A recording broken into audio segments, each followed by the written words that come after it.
জাহান্নামী বলবে, আল্লাহ এত কষ্ট না দিয়ে আমারে মৃত্যু দিয়ে দেন। আল্লাহর কসম, কোরআনে আল্লাহ বলেন, আল্লাহ বলবে, না রে বান্দা, লা ইউকদা আলাইহিম ফায়ামুতু, জাহান্নামে কোনো মৃত্যু নাই।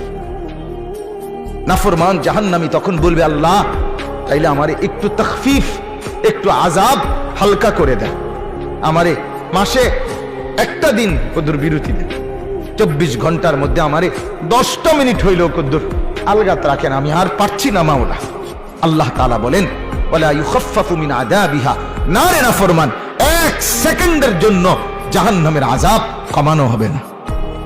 3 নাম্বার, নাফরমান বলবে, আল্লাহ তাইলে আমারে দুনিয়ায় একটু ফেরত যাইতে দেন, আমি নেক আমল করব এবার গেলে।